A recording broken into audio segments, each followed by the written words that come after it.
Để cho con mà tóc đỏ, đậu đỏ hết rồi.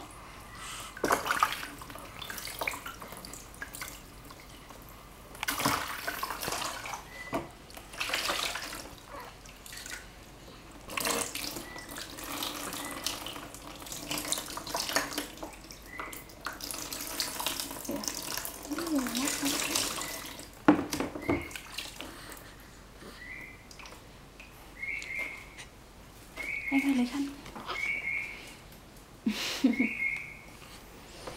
Anh quay con này, quay con này, quay con này, quay con này. Con đừng quay con tắm cái này cho nó đều xì.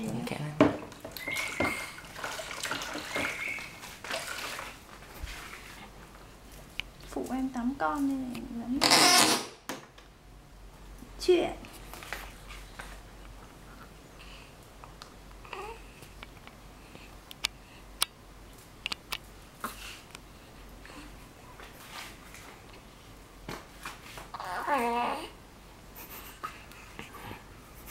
Thôi đừng quay nữa, giữ con lên.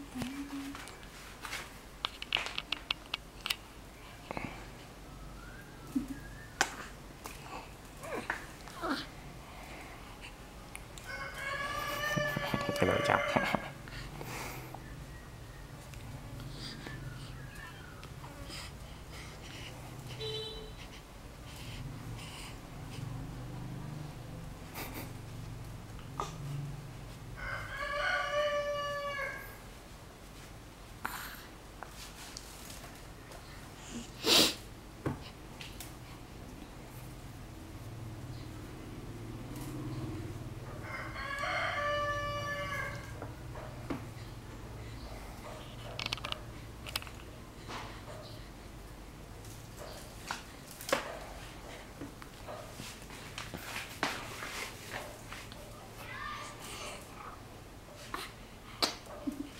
Tắm cho mát con ạ.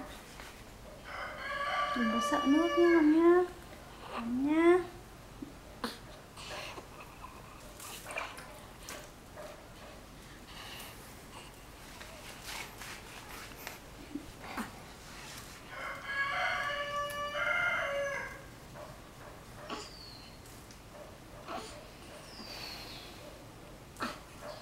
Con này.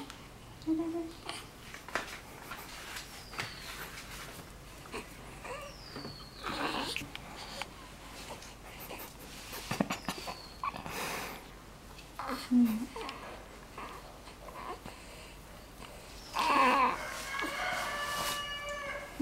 Nhìn bà Châu yêu của mẹ à? Bà nhìn bà Châu yêu của mẹ à? Nhìn bà Châu yêu à?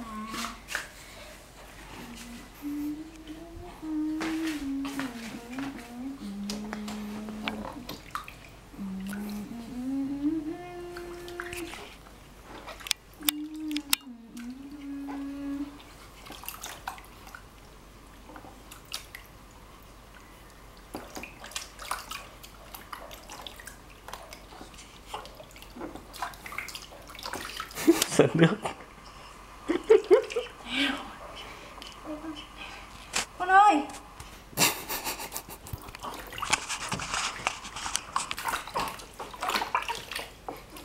Con đi nào.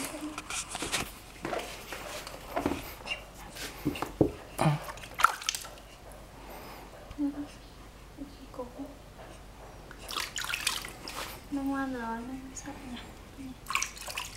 Ngoan rồi. Em ngoan, em bé ngoan, em bé ngoan. Đây mẹ đây. Châu ơi. Châu à. Nội chết chết. Nội chết chết. Nào con nào, con xòe tay ra, mẹ rửa tay ra. À đây đây đây đây đây.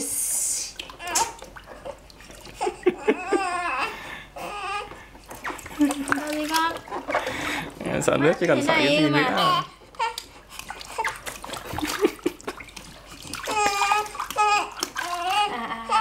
Không sợ con này. Sợ đi con. Nước mà có cái gì đâu mà phải sợ. Dân biển đi sợ nước. Đấy, ba bảo dân biển đi sợ nước kia kìa. Con yêu ơi. Ui